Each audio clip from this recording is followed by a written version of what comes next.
According to records maintained by the NAACP, 4,743 lynchings occurred in the United States from 1882 to 1968. 4,743. In one of the most gruesome episodes of this awful history, largely disappeared from American memory and imagination, Mary Turner was lynched in Georgia on May 19, 1918. According to Walter White, an NAACP Assistant Secretary, who initially joined the organization as an investigator, an abusive plantation owner by the name of Hampton Smith was shot and killed. A week-long manhunt resulted in the killing of Mary Turner's husband, Hayes Turner. Mary denied that her husband had been involved in Smith's killing. She publicly opposed her husband's murder and threatened to have members of the mob arrested. On May 19, 1918, a mob of several hundred brought her to Folsom Bridge. They tied her ankles, hung her upside down from a tree, doused her in gasoline and motor oil, and set her on fire. She was still alive when a member of the mob split her abdomen open with a knife. Her unborn child fell to the ground, was stomped and crushed. Mary's body was then riddled with hundreds of bullets.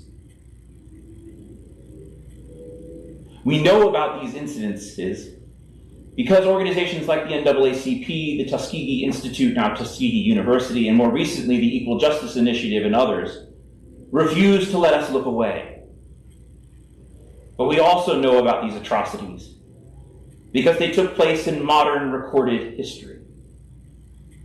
These were public spectacles. There were witnesses, news accounts, pictures were taken and sold as souvenir postcards. These things happened. 4,743 times they happened, depending on how you count. And it's agreed that it's an understatement. I bring this up because, as James Cone in his book, The Cross and the Lynching Tree, and others have known for a long time and pointed out, Jesus was lynched. And those that were lynched in centuries since were crucified. Jesus was lynched. The Tuskegee Institute names 4 criteria to be described as a lynching. 1, there must be legal evidence that a person was killed. 2, that person must have met death illegally. 3, a group must have participated in the killing. And 4, the group must have acted under the pretext of service to justice, race, or tradition. There is evidence that a person was killed. We have the biblical accounts, one of which we read today, and several extra-biblical sources that testify to Jesus' crucifixion. Crucifixion, as we know it, was reserved for slaves and rebels, the lowest of the low. People were hanged, often nailed to crosses, left to asphyxiate and die as an example to others, and in the final insult, denied burial, left to the birds and the dogs. The psalmist says today, "Packs of dogs close me in, and gangs of evildoers circle me. They pierce my hands and my feet. I can count all my bones." Our gospel accounts say that Jesus avoided this final fate and was permitted burial. The details of his crucifixion differ, but all agree with the creed. He was crucified under Pontius Pilate. The person must have met death illegally. Look carefully at the story. Jesus is accused, but never charged. Jesus is questioned, but never tried. Jesus is punished, but never sentenced. Jesus was lynched. Jesus was unlawfully and unjustly arrested, beaten, stripped, flogged, stabbed, and then hung from a tree until he died. As we hear from the prophet Isaiah today, by a perversion of justice, he was taken away. Jesus' death was extrajudicial murder.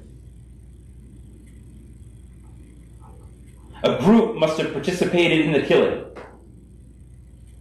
It was a mob, as the Psalms put it. From the tragic beginning of this story, a gang of evildoers. From the beginning of this story to its hideous middle and its appalling end. In the beginning, Judas brought a detachment of soldiers together with police from the chief priests and the Pharisees. They came there with lanterns and torches and weapons. At the story's middle, when the chief priests and the police saw him, they shouted, "Crucify him! Crucify him!" And finally, at the story's end, after this, when Jesus knew that all was now finished, he said, in order to fulfill the scriptures, "I am thirsty." A jar of sour wine was standing there, so they put a sponge full of the wine on a branch of hyssop and held it to his mouth. When Jesus had received the wine, he said, "It is finished." He bowed his head and gave up his spirit.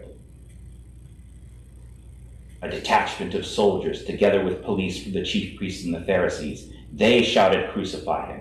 They put a sponge full of wine on a branch of hyssop. It's always they. They.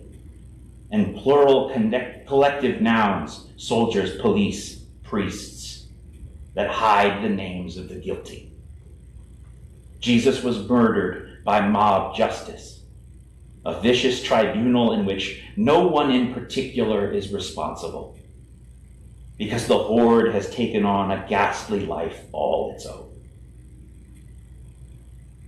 The group must have acted under pretext of service to justice, race, or tradition.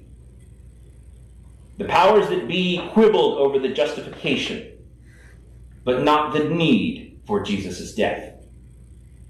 On his crucifixion, on that much, they all agreed. There they crucified him, and with two others, one on either side, with Jesus between them. Pilate had an inscription written and put on the cross. It read, "Jesus of Nazareth, King of the Jews." Then the chief priests of the Jews said to Pilate, "Do not write the King of the Jews, but this man said, 'I am King of the Jews.'" Pilate answered, "What I have written, I have written." The powers that be quibbled over the justification, but not the need for Jesus' death. Jesus was murdered in an unholy, envious, and threatened union of religious and political authority to keep the peace in Roman-occupied Jerusalem. Jesus was lynched. There is evidence a person was killed. That death was illegal. A group participated in that killing under the pretext of service to justice, keeping a peace that is no peace. Jesus was lynched, like Mary Turner after him. And Mary Turner was crucified, like Jesus before her. Jesus was hanged as the lowest of the low, a terrible reminder that there are always two justice systems. One for those who can afford it, one for those who cannot. One for those who deserve it, and one for those unworthy of it. Due process for the powerful, but terror for the powerless. Jesus was lynched. He's still being lynched, still being crucified. The NAACP continues. Black people were the primary victims of lynching. 3,446, or about 72% of the people lynched in their study, were black.